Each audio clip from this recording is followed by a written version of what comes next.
Hello everyone, আসসালামু আলাইকুম। আজ আমি বাটার বন বানাবো আর ভাবলাম তোমাদের সাথে একটু শেয়ার করি। আসলে ভিডিও বানানো এবং এডিট করা আমার কাছে বেশ ঝামেলা মনে হয়। যাই হোক, এখন বাটার বনের জন্য 3টা ডিম নিলাম, ইস্ট দিলাম, যেটা না দিলে বন হবেই না, চিনি, সয়াবিন তেল, গরুর দুধ, লবণ দিয়ে ভালো করে মিশিয়ে নেব। আর এখানে সবগুলো উপকরণ কিন্তু পরিমাণ মতো নিয়েছি, তোমরা তোমাদের পরিমাণ মতো নেবা। এখন আটা দিয়ে ভালো করে মিশিয়ে নেব।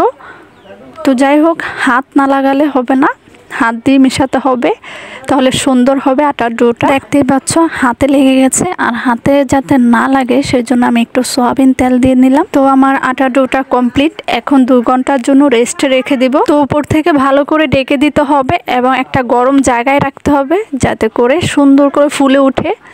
তো 2 ঘন্টা পর দেখতেই পাচ্ছ কিভাবে ফুলে উঠেছে। আরও একটু মেখে নিব। তো আমার মেখে নেওয়া হয়ে গেছে। এখন একটা ডিশের মধ্যে তেল মেখে নিয়ে কাগজ দিয়ে দিব যাতে করে বনটা না পুড়ে যায়। এখন অল্প অল্প করে আটার মিশ্রণটা নিয়ে এভাবে লম্বা লম্বা করে বনের মতো পেঁচিয়ে নিব। আমি আবারও দেখাচ্ছি। এই বাটার বনগুলো কিন্তু চা দিয়ে বেশ ভালো লাগে। আর বাজারের বনগুলোতে এত একটা স্বাস্থ্যসম্মত না, আর বাসায় বানাতে এত সময়ের দরকার হয় না, অল্প সময়ে বানানো যায়। তো তোমরা বাসায় ট্রাই করতে পারো। আমি একবার বাজারের বাটার বন আমার বাচ্চাকে কিনে দিয়েছিলাম, আর বনের মধ্যে হাতে নখ পাওয়া যাওয়াতে সেই থেকে আর বাজারের বন আমার বাচ্চাকে দেইনি। সবসময় বাসায় বানিয়ে খাওয়াই। আর আমি সবসময় আমার বাচ্চার খাবারের জন্য বাজারের কিছু খাবার অ্যাভয়েড করি এবং কি বাসায় তৈরি করে খাওয়ানোর চেষ্টা করি। যাই হোক, আমি আরেক রকমভাবে বন বানাচ্ছি, জানি না এটাকে কি বলে, তোমরা যদি জেনে থাকো কমেন্ট করে জানাবা। এখানে চকলেট দিলাম, কিছু নারকেল কুড়ানো আর কাজু বাদাম দিয়ে দিলাম। এখন এভাবে পেঁচিয়ে নিব। আর এটার নাম কি আমি সঠিক জানি না, তোমরা যদি জেনে থাকো কমেন্ট করে জানাবা।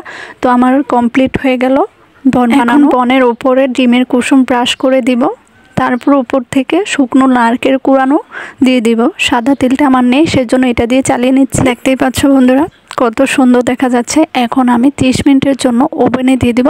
আর যাদের বাসায় ওভেন নেই তারা কিন্তু চুলার মধ্যেও বানাতে পারো। চুলার মধ্যে বানাবা কীভাবে, চুলার মধ্যে একটা হাঁড়ি বসিয়ে দিবা, আর হাঁড়ির মধ্যে এই বাটার বনগুলো সুন্দর করে বসিয়ে দিবা।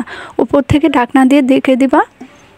আর চুলার হিটটা যেন একদম লো হিটে হয় সেদিকে খেয়াল রাখবা। তারপর 40 মিনিটের জন্য ওয়েট করবা। তারপর দেখবা কি সুন্দর করে বাটার বনগুলো হয়ে গেছে। তো যাই হোক, আমার বাটার বনগুলো হয়ে গেছে, দেখতেই পাচ্ছ তোমরা কত সুন্দর দেখা যাচ্ছে। আর যদি উপর থেকে তিল দিতাম, মানে সাদা তিল যদি দিতাম, তাহলে কিন্তু আরও সুন্দর দেখা যেত। তো যাই হোক, এখনও কিন্তু মাশাআল্লাহ অনেক সুন্দর দেখা যাচ্ছে। আর খুব পারফেক্টভাবে হয়ে গেছে আমার বাটার বনগুলো। তো তোমরা চাইলে কিন্তু বাটার বনের উপরে বাটার দিয়ে দিতে পারো গরম গরম, কিন্তু আমার কাছে এটা নেই, সেই জন্য দিতে পারলাম না। তো আজকের এই রেসিপিটি কেমন হয়েছে তোমাদের কাছে তোমরা কমেন্ট করে জানাবা। আর অবশ্যই বাসায় ট্রাই করবা। এগুলো খুবই স্বাস্থ্যসম্মত খাবার, বাচ্চারাও খেতে পারবে, বড়রাও খেতে পারবে, এবং কি বিকেলের নাস্তা হিসেবেও তোমরা খেতে পারবা। তো বাসায় ট্রাই করবা এবং কি আমাকে কমেন্ট করে জানাবা।